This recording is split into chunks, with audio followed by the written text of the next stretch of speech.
Terus saya bacain ayat kursi, saya bacain semua, sebisa saya baca. Dia itu malah nggak takut, nggak apa mas, nggak pergi, nggak apa. Terus, nah saya malah di apa, diurui ngaji dulu mas. Diajari. Iya. Loh, bentuknya kayak apa mas? Dia itu kayak putih sih mas. Putih aja. Putih. Iya.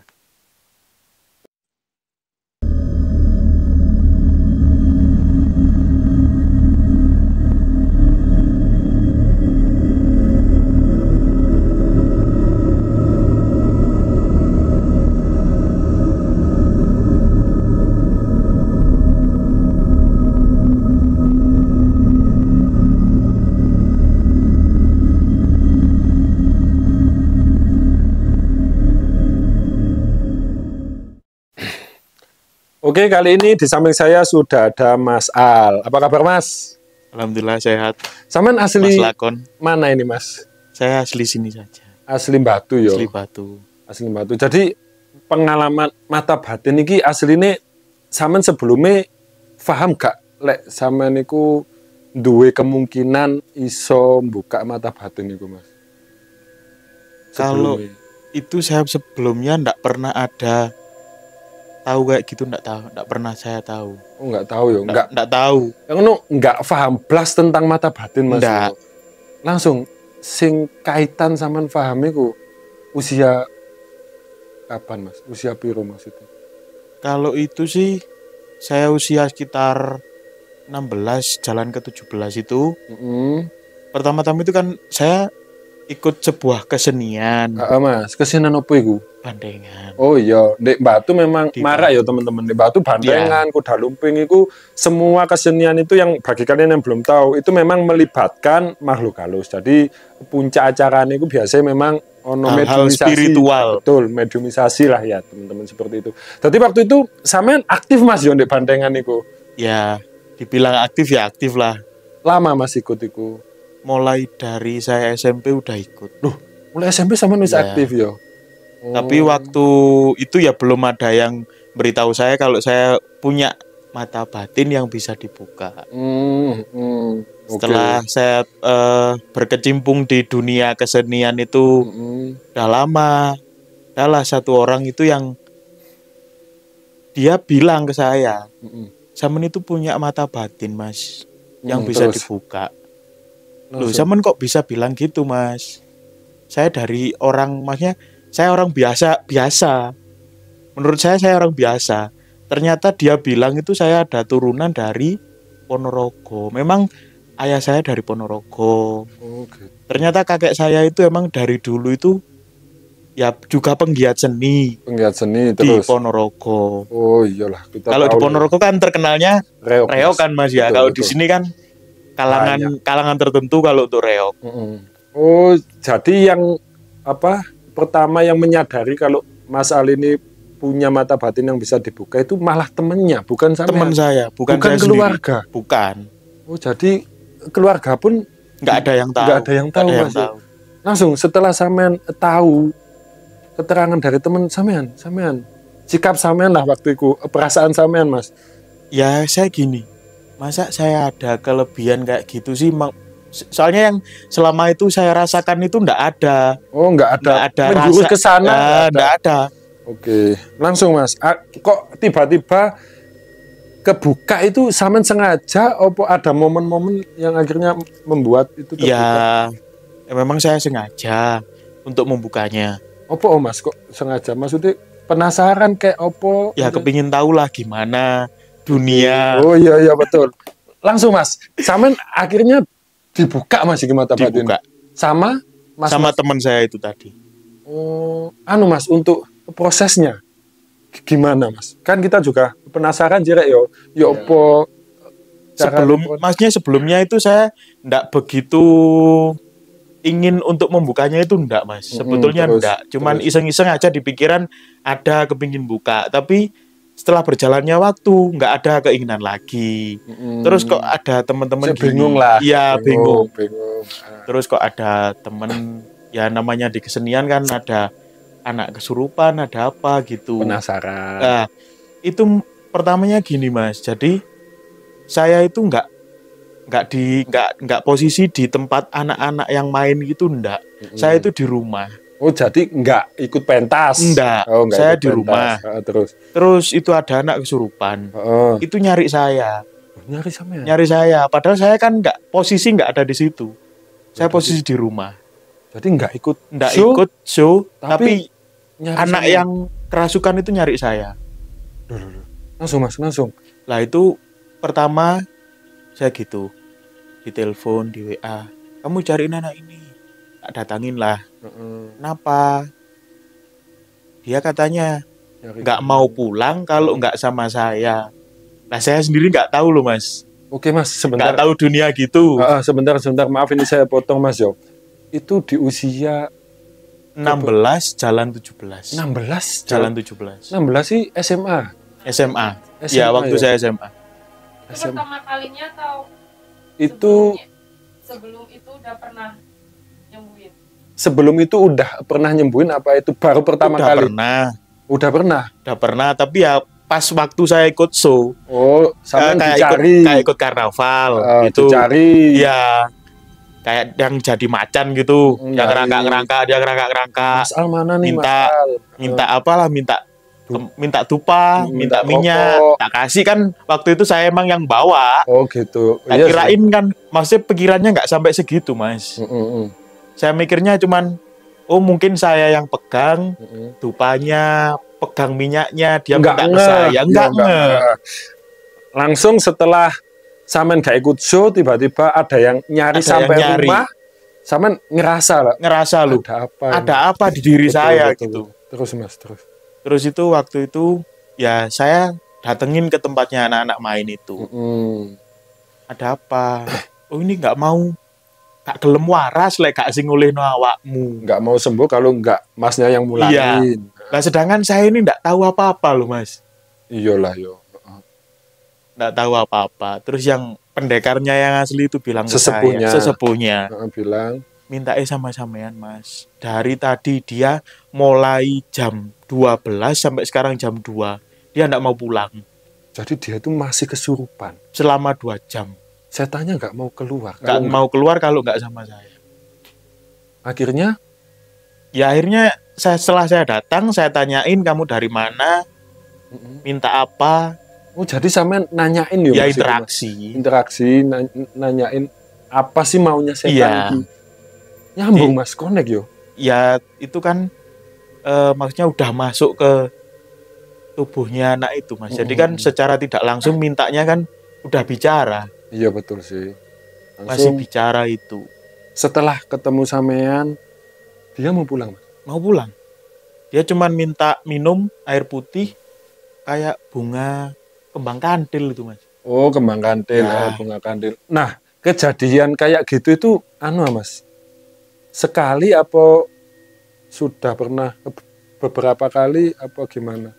Dulu itu sudah pernah, tapi ya nggak se ekstrim itulah. Oke, setelah sampean berhasil memulangkan, akhirnya sampean penasaran. Iya, lebih penasaran lagi. Ada apa sih di diri saya kok anaknya mintanya sampai gitu. Singkat cerita saya ke temen, ya ada temen lah, temen spiritual yang ngerti lah. Ya lebih ngerti. Terus katanya dia Mas, Samen ini punya kelebihan.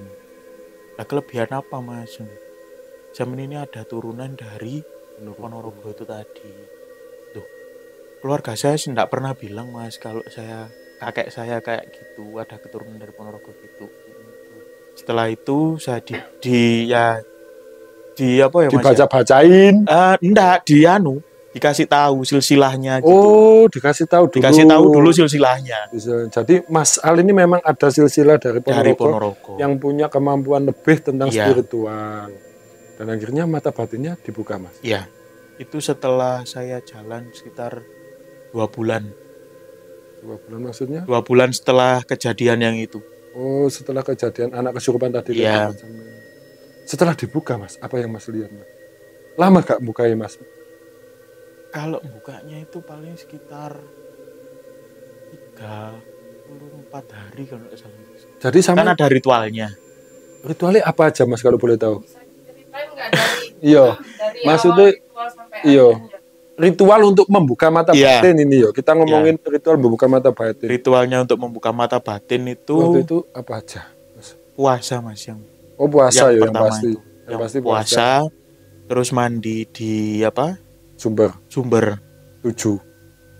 Itu kalau nggak salah itu 7 kalau nggak salah ya. 7. Langsung 7 itu harinya pun nggak Ada. setiap hari. ada hari-hari tertentu. Iya, hari-hari tertentu itu maksudnya di hari pertama, hari apa gitu, ini ke sumber ini, hari kedua ke sumber ini, Sumber yang berbeda toh. sumber yang berbeda Heeh. dengan hari yang berbeda. Setelah sama melakukan ritual itu, Jalan 34 hari, Mas. yang pertama kali Ki Mas yo. Ini mungkin pertanyaan juga buat penonton. Yang pertama kali Mas lihat setelah mata batin Mas terbuka itu apa, Mas? Di rumah mungkin ini. Ini kalau yang saya tangkap mungkin di rumah toh. Iya, Di rumah toh. di rumah di dalam kamar.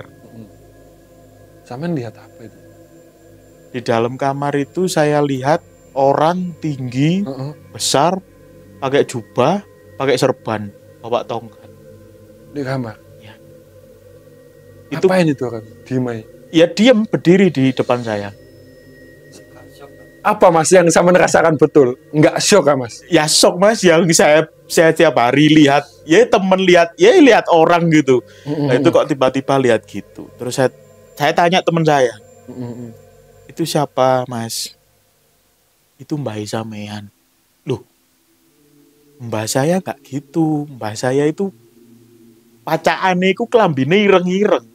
Penampilannya pakai hitam-hitam. Kalau orang Ponorogo kan pakai Yo, hitam-hitam, ciri khasnya celana kan. komprang Warok. itu, Yo, warok itu. Terus. Lah itu kok beliau itu pakai jubah putih, terus pakai serban, bawa tongkat. Orang tua Mas yo. Iya, Anu maksudnya si orang tua ini diem apa ngobrol yang sama? Diem. Diem. cuman ngelihat. Oh, jadi setelah sampean lihat orang itu besoknya sampean ke konsultasi ke Enggak, ya langsung gitu Mas. Itu ada teman. Ada temennya kan, saya ada ada kayak konsultan. Konsultan. Oh, sampean langsung konsultasi. Iya. Siapa sih ku yo pertama Iya. kali. Oke, setelah diceritakan sampean bisa iki posisi sampean udah bisa lihat iki. Udah. Setelah itu sampean ikut show lagi apa enggak? Ikut bandengan lagi? Ya tetap ikut Mas. Lah, pas ikut kan otomatis kalau kesenian bandengan kan ngundang toh, Mas. Iya. Iku sampean enggak lihat apa lihat apa yang dilihat betul. Kalau dilihat sih Mas ya, kan di kesenian itu banyak macemnya. Yang ngerasukin orang itu macem-macem. Aduh, sampean Ada yang dibilang bayi bajang. sampean lihat bentuk itu, Mas. Ya gimana Mas, kan udah kebuka. Sampean biasa aja gitu. Ya pertama ya kaget. Inilah dunia, katanya temanku itu, inilah dunia yang sebenarnya. Jadi sampean Jadi nggak alam kita manusia aja. bayi bajang apalagi Mas? Banyak Bayi Mas. bajang, terus ada yang bekasaan macam-macam. Macam-macam yo. Sampean biasa aja wis itu. Ya sebetulnya Mulai membiasakan yo. mulai membiasakan.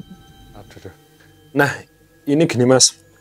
Kan gini, ketika mata batin terbuka dan setan sudah mengetahui kalau kita sudah melihat keberadaan mereka, itu sebenarnya setannya ini interaksi gak yo ke kita? Soalnya kan ada setan yang rese, iya sih. Iya. Ada yang enggak rese, ada yang baik, ada yang jahat. Itu gimana Mas? Otomatis setan itu tahu lah kalau Saman bisa melihat. Ya tahu. Heeh. Tapi kan ada dua kemungkinan. Ya sementara dibilang setan itu ada yang baik, ada yang Enggak baik. nggak baik. Heeh. Nah kalau setan yang baik itu biasanya kalau dia tahu kita bisa lihat dia, mata batin kita buka, dia itu kadang ada di pihak kita Mas. Senyum, kasih tanda senyum. Gitu, ya. Terus kadang ada juga yang ikut. Sampai ngikut ada Mas. Ngikut itu dalam artian jadi apa ya? Teman. Pager. Jadi- Pager ya awake dhewe. Jadi kodam. Nah, cek kodam. Cek kodam. Oh gitu ya. Iya. Iya, yang Loh. jaga kita. Kalau si setan ini jahat. Ya kadang ada yang usil. Oh gitu ya. kita tidur gitu ya nyalain keran, nyalain apa, padahal dia harusnya kan tahu kalau aku lihat dia. Oh iya sih yo. Tapi dalam tanda kutip dia apa ya, ganggu kita seolah-olah biar kita nggak nyaman. Oke. Jadi si setan ini memang sengaja untuk ganggu biar Iya. sampean itu benar-benar ketakutan Iya. mungkin yo. Dan keadaan seperti itu selama 34 hari. Iya. Nah, ini pertanyaan selanjutnya, Mas. Mas ngerasa gak sih perbedaannya ketika Mas Al ini sebelum membuka mata batinnya dan sesudah? Apa ada sih, Mas? Rasanya yang benar-benar kerasa bedanya gitu loh, Mas. Bedanya jelas ada, Mas. Mm-mm. Itu yang paling utama dari pola hidup. Pola hidup. Ya. Gimana itu, Pola Mas? hidup biasanya saya kalau malam kan tidur. Tidur itu mentok jam 12. Kalau itu malam itu jarang bisa tidur. Jarang bisa tidur, Mas. Jarang bisa tidur kalau malam. Pendengaran lebih peka gak, Mas? Kalau pendengaran lebih peka. Lebih peka yo. Pendengaran lebih peka. Perasa kita juga lebih ngerasa yo. Iya. Buset. Ini bener-bener apa yo ngefek yo nang kehidupan yo, Mas yo. Jelas ngefek, Mas. Jelas ngefek lah yo. Dan ini ada gak, Mas, pengalaman yang bener-bener bikin Mas ketakutan setelah Mas buka mata batiniku, setelah Mas bisa ngelihat semua itu yang tidak bisa kita lihat? Kalau di awal-awal sih emang ketakutan ada, Mas. Tapi setelah jalannya waktu ya akhirnya ya kayak kehidupan kita sehari-hari. Biasa yo. Nah, mungkin ini salah satu pertanyaan penting juga sekaligus pertanyaan terakhir saya mungkin, Mas. Itu, Mas, apa yang akhirnya membuat Mas Al ini menutup mata batinnya? Ada faktor-faktor lain apa ada niatan? Ada kejadian, Mas. Ada kejadian? Ada kejadian. Apa itu, Mas? Kecelakaan sih. Oh, jadi ada momen kecelakaan terus? Ya, maksudnya tempat itu emang dari dulu emang terkenalnya ya terkenal wingit lah, angker. Terus. Nah, suatu hari itu ada kejadian kecelakaan. Sama di situ. Saya pas lewat. Oh, pas lewat. Saya pas lewat. Jadi pas lewat itu ada orang itu naik motor, Mas. Naik motor itu kenceng banget. Entah itu dia dalam keadaan ngantuk atau dalam keadaan pengaruh alkohol, nggak tahu ya. Malam ini, Mas yo. Malam. Terus. Nah, dari arah bawah itu ada truk. Si motor ini dari arah atas. Dari arah atas itu ya truknya itu ya jalan di jalurnya. Di jalurnya sendiri. Lah si motor itu tiba-tiba dari arah atas itu meluncur nabrak truk itu, Mas. Terus, Mas, si pengemudi motor itu seketika meninggal di tempat. Setelah nabrak truk itu. Sama di situ. Saya di situ. Saya waktu itu makan gorengan lah sama mantan, nongkrong malam. Setelah si pengemudi meninggal, apa yang sama lihat, Mas? Kan waktu pertama itu ya ndak ada firasat kayak gitu, Mas. Setelah ikut bantu lah ya waktu itu. Iya, ikut bantu. Terus udah jenazahnya udah dibawa ke ambulan, udah bawa ke rumah sakit. Saya di situ tetap ngelanjutin ngopi. Terus setelah jalan sekitar 3 sampai 4 hari kalau nggak salah. Terus. Ya memang saya kalau malam sering di situlah makan ketan sama ngopi nongkrong gitu. Terus. Setiap malam saya di situ itu ada orang minta tolong. Aduh, Mas, tolong ono aku, Mas. Tapi yang denger itu cuman saya. Teman-teman saya itu enggak ada yang denger. Mas, tolong. Drijiku kari. Loh, jarinya ketinggalan. Lah gila yo. Berarti lah yo ono kaitannya mbak kecelakaan sini. Iya, ada kaitannya. Nah, sedangkan yang lain itu enggak ada yang denger, enggak ada yang apa. Semua temenmu enggak ada. Padahal waktu itu di situ banyak orang, Mas, ya sekitar 5-6-an lah. Iyalah, nongkrong lah. Iya. Tapi waktu itu ya saya sendiri yang dengar. Iya. Terus. Itu sampai 3 hari wis saya biarin. Terus saya lama nggak ke situ lagi.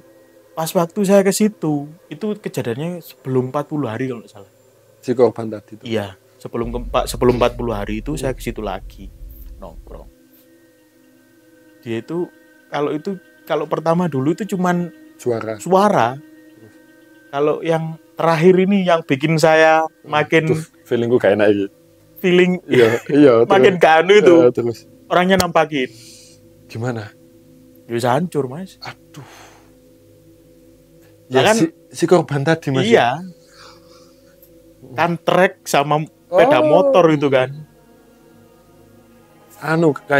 Kayaknya si korban ini coba komunikasi mungkin, Mas yo. Iya, mungkin ada bagian tubuhnya yang belum sempurna lah. Ketinggalan. Terus, Mas, setelah itu Saman jadi trauma. Ya trauma. Akhirnya nutup mata batin itu. Mas, proses nutupnya gimana? Proses nutupnya itu cuman 1 malam sih. Loh, 1 malam? Sama lakukan sendiri apa gimana? Ya sama temen saya yang buka dulu. Oh, jadi kalau dulunya dibuka sama temen sampean, nutupnya juga harus sama temen sampean? Iya. Kalau orang lain? Gak bisa. Loh, kalau si teman sampean meninggal duluan sebelum ditutup? Ya harus ada perjanjian dulu. Harus ada syaratnya. Tapi tetap bisa tuh tapi. Tetap bisa. Loh, kalau nggak bisa kan repot. Ya kan kita harus cari tahu ke sesepuh. Gimana caranya. Orang yang lebih ngerti. Ya. Oh ini saya. Tapi itu nggak sesimpel pas waktu saya sama orang yang buka itu dulu. Oh jadi lebih ribet lagi, ada ritualnya kayak pas waktu buka dulu. Oh iya, yang penting masih bisa lah. Iya. Ya. Jadi ini saya disclaimer sekali lagi. Jadi untuk proses membuka mata batin itu memang membutuhkan waktu sekitar 34 hari. Dan itu pun nggak mudah, teman-teman. Jadi selain puasa, kita juga diharuskan untuk mandi di sekitar 7 sumber air yang berbeda. Dan tentu saja masih banyak lagi syarat-syarat lainnya yang tidak diceritakan oleh Mas Al ini untuk kepentingan yang tidak bisa saya jelaskan di sini ya, teman-teman. Jadi intinya 34 hari itu untuk proses membuka mata batin saja, Mas. Iya. Selama 34 hari. Wajib 34 hari atau lebih atau bisa kurang atau gimana, Mas? Kayaknya cuma segitu, Mas. Wajib 34 hari. Jadi setelah 34 hari ini kita bisa lihat mata batin ya, Mas. Nah, Mas, ini setelah mata batin Mas Al ini ketutup, apa yang Mas rasakan? Jadi ya otomatis kita sudah tahu lah ya kalau Mas Al ini udah gak bisa lihat-lihat makhluk tak kasat mata. Maksudnya efek ke kehidupannya gimana? Kalau efek ke kehidupannya ya lebih kayak dulu sih, Mas.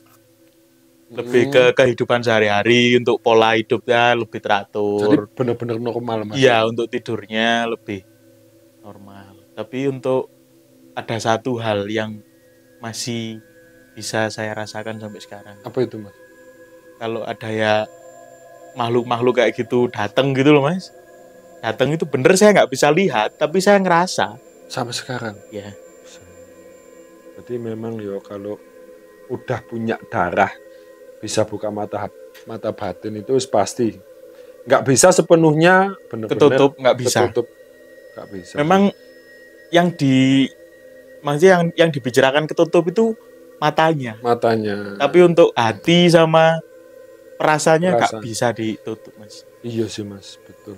Kalau misal yang datang bagus, cantik gitu, ya baunya ya wangi. Oh gitu yo. Wangi. Jadi bisa buat indikator yo, aroma itu, Mas yo. Oke. Wah, mantep iki.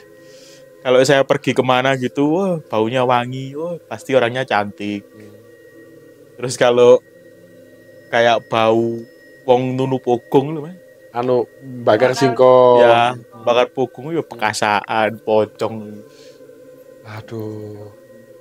Sampai sekarang masih bisa. Masih bisa ya. Dari bau sama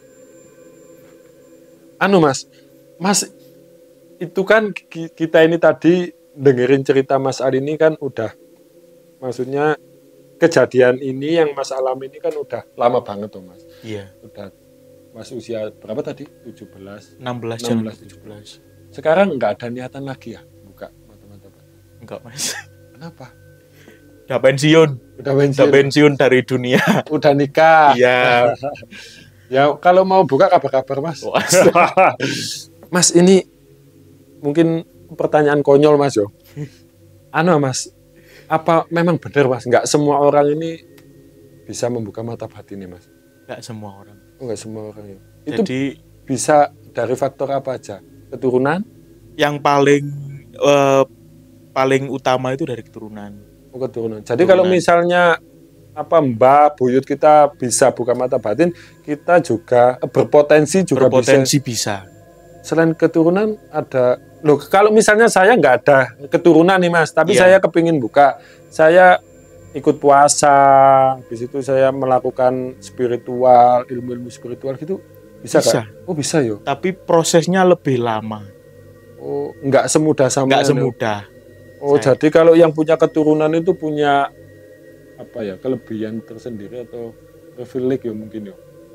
Terus orang dalam ya Mas.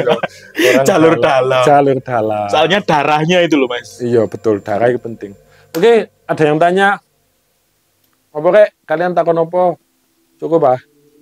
Seru ya ternyata. Jadi mungkin itu ya teman-teman seputar mata batin. Jadi memang nggak semua orang itu mempunyai atau bisa membuka mata batinnya, tapi semua orang bisa menempuh jalur spiritual jika ingin membuka mata batinnya, tapi tentu saja lebih ribet. Iya. Oke Mas Masal, terima kasih banyak sudah datang ke Lakon Story di sesi Medayo ini. Kita sambung lagi next di video selanjutnya. Tentu saja di sesi Medayo kita akan bedah ya tentang cerita-cerita spiritual, cerita-cerita mistis dari narasumber yang kompeten lah tentunya. Oke wes, mungkin cukup itu saja video Medayo Lakon Story kali ini. Saya Lakon Story dan Mas Al. Sampai jumpa.